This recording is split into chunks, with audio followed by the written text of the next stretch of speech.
트럼프와 시진핑이 만나기 전에 미국과 중국은 각국의 중요한 재무장관을 대한민국으로 급하게 보냈습니다.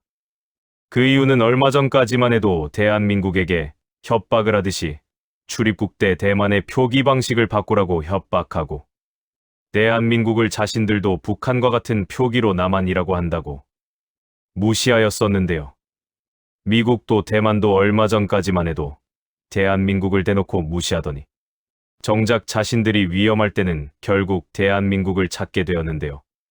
왜 트럼프가 중국과 정상회담 전에 대한민국에 재무장관을 보내고 대한민국을 협박식으로 말하던 대만이 왜 이제 와서 무릎을 꿇고 사정을 하게 되었는지 그 비밀에 대해 알아보겠습니다. 지금 이 순간 전 세계 외교가에서 가장 뜨거운 단어가 있습니다. 바로 서울입니다. 트럼프와 시진핑이 베이징에서 역사적인 정상회담을 앞둔 바로 그 시점에 세계는 서울을 주목했습니다.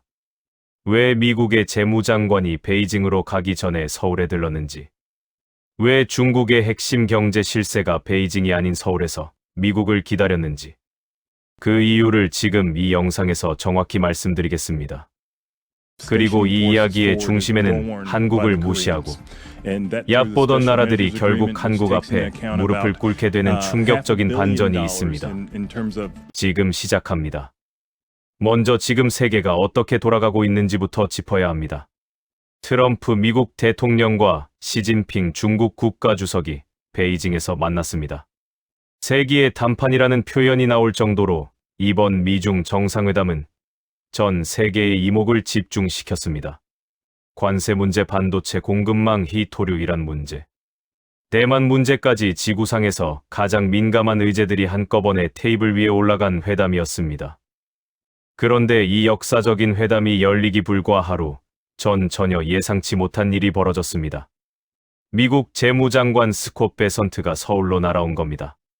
그것도 중국 국무원 부총리 허리펑을 만나기 위해서 베이징이 아닌 서울로 온 겁니다. 이게 왜 놀라운 일인지 설명드리겠습니다. 미중 고위급 협상은 관례적으로 베이징이나 워싱턴 아니면 제3국 중립 지역에서 열립니다. 그런데 이번에는 달랐습니다. 미국과 중국의 경제 핵심 라인이 사전 조율 회담을 여는 장소로 서울을 선택한 겁니다. 단순한 경유가 아니었습니다. 공식 발표로 확인된 내용입니다. 베선트 장관은 자신의 소셜미디어를 통해 직접 트럼프 대통령과 시진핑 주석의 역사적 정상회담을 앞두고 한국을 방문해 허리펑 부총리와 회담한다고 밝혔습니다. 중국 상무부도 이를 공식 확인했습니다. 미중 정상회담의 최종 사전 협상 장소로 서울이 선택된 겁니다. 외교가에서는 이 장면을 두고 충격이라는 단어를 썼습니다. 한국이 미중 경제안보 협상의 접점 역할을 하는 상징적인 장면이라는 분석이 쏟아졌습니다. 그런데 여기서 한 가지 생각해봐야 할 게 있습니다. 왜 하필 서울이었을까요? 왜 미국도 중국도 정상회담 전 마지막談判 장소로 서울을 선택한 것일까요? 이 질문의 답이 이 영상의 핵심입니다. 그리고 그 답안에는 한국을 얕봤던 세계가 결국 무릎을 꿇게 되는 이유가 담겨 있습니다. 아직 그 이야기는 나오지 않았습니다. 조금 더 함께 가주시기 바랍니다. 이 이야기를 이해하려면 불과 수개월 전으로 돌아가야 합니다. 대만은 한국을 향해 사실상 외교적 통첩을 날렸습니다. 한국의 새 입국 시스템에서 대만을 중국 일부로 표기했다며 강하게 항의했고, 요구가 받아들여지지 않으면 한국을 사우스 코리아로 격하 표기하겠다는 협박까지 서슴지 않았습니다. 많은 한국 국민들이 분개했고, 이 사건은 한국 사회에서 큰 파장을 일으켰습니다. 그런데 대만의 이 자신감은 어디서 나온 걸까요? 트럼프 행정부가 인도 태평양 전략을 발표하면서 중국 견제를 최우선으로 내세우자 대만은 미국이 자신들을 지키는 상황에서 한국도 어쩔 수 없이 대만 편이 될 거라고 계산한 겁니다. 그러니 한국쯤은 압박해도 된다는 오판을 한 거죠. 그 오판의 대가는 생각보다 훨씬 빠르게 찾아왔습니다. 대만이 한국에 통첩을 날리던 바로 그 시점에 대만 내부에서는 조용한 균열이 시작되고 있었습니다. 대만 방산 전문가들과 군사 채널 사이에서 심각한 논쟁이 벌어졌습니다. 주제는 이것이었습니다. 과연 우리는 지금 중국을 상대로 실질적인 억제력을 갖추고 있는가? 그리고 그 논쟁의 과정에서 결정적인 충격이 터졌습니다. 대만이 22억 달러를 쏟아부어 들여온 미국산 에이브럼스 전차 108대 전부가 사실상 문제가 있다는 사실이 공개적으로 드러난 겁니다. 대만 전직 육군 사령관이 직접 말했습니다.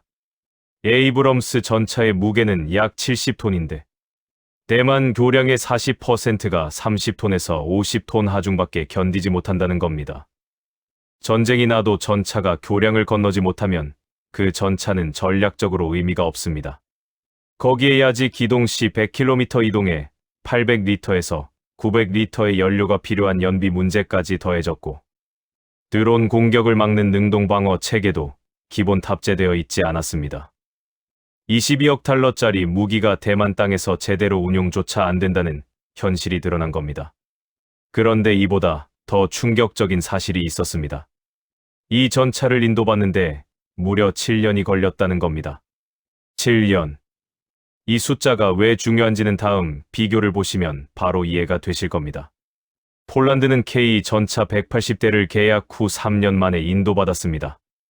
미국 에이브럼스를 7년에 걸쳐 겨우 받은 대만과 한국 K 전차를 3년 만에 받은 폴란드.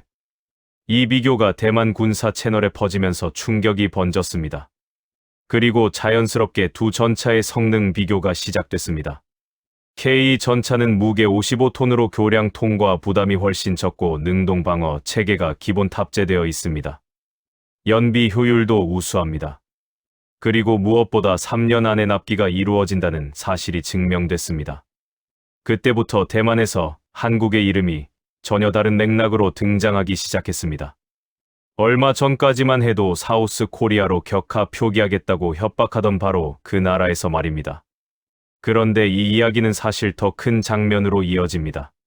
지금까지 말씀드린 내용보다 훨씬 더 충격적인 이야기가 뒤에 있습니다. K방산 이야기가 아직 나오지 않았습니다. 그리고 서울이 왜 미중 담판의 무대가 됐는지 그 진짜 이유도 아직 나오지 않았습니다. 계속 보고 계시죠? 자, 이제 핵심으로 들어가겠습니다. 트럼프와 시진핑이 베이징에서 만나기 불과 하루 전 세계 외교 무대에서 가장 주목받은 도시가 서울이었다고 말씀드렸습니다. 그런데 이 서울 담판의 의제가 무엇이었는지 아십니까? 단순한 무역 협상이 아니었습니다. 관세 문제는 기본이고 반도체와 배터리 공급망 히토류 수출 통제 인공지능 환율이란 호르무즈 해협 문제 심지어 대만 문제까지 포함된 포괄 경제안보 협상이었습니다. 미중 정상회담의 핵심 의제 전체를 사전에 조율하는 최후의 담판이 베이징이 아닌 서울에서 열린 겁니다. 그리고 이 자리에 이재명 대통령이 베선트 재무장관과 허리펑 부총리를 연이어 접견했습니다. 베선트 장관은 한국 대통령을 만난 자리에서 중동 전쟁의 충격 속에서도 한국의 성장률과 주가가 놀라운 성과를 보이고 있다고 직접 언급했습니다. 허리펑 부총리는 미중 무역 협상을 한국에서 마무리할 수 있어 뜻깊다고 말했습니다. 미국과 중국 양측 모두가 한국 앞에서 경의를 표한 겁니다. 이 장면이 왜 이렇게 중요한지 이해하려면 한국이 지금 세계에서 어떤 위치를 차지하고 있는지를 알아야 합니다. 그리고 그 위치의 배경에는 이 영상에서 아직 공개하지 않은 충격적인 사실이 있습니다. 지금 공개합니다. 한국이 세계에서 8번째로 독자 전투기를 보유한 나라가 됐습니다. 이 문장 하나가 가진 무게를 제대로 느끼려면 그 8개 나라가 누군지를 봐야 합니다. 미국, 러시아, 중국, 영국, 프랑스, 스웨덴, 일본 그리고 대한민국입니다. 전 세계에 200개에 가까운 나라가 있는데 독자 전투기 개발 능력을 완전히 갖춘 나라는 단 8입니다. 그 안에 대한민국이 들어간 겁니다. KF-21 보라매가 방위사업청으로부터 전투용 적합 판정을 획득했습니다. 2015년 체계 개발에 착수한 지 10년 5개월 만의 결과입니다. 이 과정에서 총 1,600여 회의 비행 시험이 이루어졌고 1만 3천여 개의 다양한 시험 조건을 단 한 건의 사고도 없이 모두 통과했습니다. 영하 40도의 극저온에서 영상 50도에 가까운 고온 환경까지 모든 조건을 완벽하게 견뎌냈습니다. 공중급유 무장발사 시험까지 실전 환경 전체를 검증한 겁니다. 이 소식이 전 세계 방산 시장에 전해졌을 때 반응이 어땠는지 아십니까? 처음에는 의심이었습니다. 정말로 가능한 것인가라는 반응이 나왔습니다. 전투기는 단순한 기계가 아닙니다. 항공역학 소재 공학 전자체계 무장 통합 기술이 한 곳에 집약된 가장 복잡한 기술의 결정체입니다. 그래서 세계에서 8나라밖에 만들지 못하는 겁니다. 한국이 그 8번째 자리를 차지했을 때 많은 나라들이 믿기 어려워했습니다. 그리고 검증을 거쳤을 때 나온 반응은 단 하나였습니다. 놀라움이었습니다. 대만이 이 소식을 어떻게 받아들였는지 상상이 가십니까? 한국을 사우스 코리아로 격하 표기하겠다고 협박하던 그 나라에서 한국이 독자 전투기를 완성했다는 소식을 들은 겁니다. 대만이 미국에서 7년을 기다려 받아온 에이브럼스 전차가 대만 땅에서도 제대로 못 다니는 상황에서 한국은 스스로 전투기를 만들어 하늘에 올린 겁니다. 이 대비가 대만 내부에서 어떤 충격을 줬을지는 설명이 필요 없을 겁니다. 그런데 여기서 끝이 아닙니다. 보라매가 세상에 공개되면서 한국 방산에 대한 세계의 시선이 완전히 달라졌습니다. 그리고 그 달라진 시선 속에서 충격적인 국제 외교의 흐름이 만들어졌습니다. 지금부터 그 이야기입니다. 이 영상에서 가장 중요한 내용입니다. 반도체입니다. 이 단어 하나가 지금 미중 정상회담의 핵심 의제에 들어가 있는 이유가 있습니다. 그리고 그 이유 안에 한국이 있습니다. 서울이 미중 담판의 무대가 된 진짜 이유는 바로 여기에 있습니다. 미중 경제 갈등의 가장 핵심적인 충돌 지점 중 하나가 반도체 공급망입니다. 미국은 중국에 대한 첨단 반도체 수출을 통제하고 있고 중국은 이에 맞서 희토류 수출 제한 카드를 꺼내들고 있습니다. 이 공급망 전쟁의 한가운데 삼성전자와 SK하이닉스가 있습니다. 전 세계 메모리 반도체 시장에서 대한민국의 존재감은 어느 누구도 무시할 수 없는 수준입니다. 고대역 폭 메모리라고 불리는 HBM 반도체는 인공지능 시대를 여는 핵심 부품인데 SK하이닉스가 세계 최고 수준의 기술력을 보유하고 있습니다. 미국 입장에서 대중반도체 공급망 전략을 짤 때 한국이 어느 편에 서 있느냐는 전략의 성패를 가르는 변수입니다. 중국 입장에서도 반도체 기술 접근권을 확보하는 과정에서 한국과의 관계는 결코 가볍게 다룰 수 없습니다. 미국도 한국이 필요하고 중국도 한국이 필요합니다. 그래서 서울이 선택된 겁니다. 미중 정상회담 전 마지막 사전 협상 장소로 세계에서 가장 중립적이면서도 전략적으로 중요한 도시가 서울이었기 때문입니다. 외교 소식통들이 이 장면을 두고 한국이 미중 사이의 경제안보 접점 역할을 하게 된 상징적인 장면이라고 표현했습니다. 이 표현이 가볍게 들릴 수도 있습니다. 그런데 이게 얼마나 대단한 일인지를 알려면 불과 몇십 년 전 대한민국이 어디에 있었는지를 생각해 봐야 합니다. 전쟁의 폐허 위에서 시작한 나라가 지금 미국과 중국이 정상회담 전에 찾아오는 나라가 됐습니다. 다른 나라들이 원조를 주던 나라가 이제 세계 강대국들이 눈치를 보는 나라가 됐습니다. 한국 무기를 들었을 때 설마 하던 나라들이 이제 K 방산 브랜드 앞에 고개를 숙이는 나라들이 됐습니다. 이 변화가 어떻게 만들어졌는지 이제 마지막으로 말씀드리겠습니다. K 방산의 성공 뒤에는 한 가지 결정적인 요인이 있습니다. 대한민국은 한 번도 전시 준비 태세를 완전히 해제한 적이 없다는 겁니다.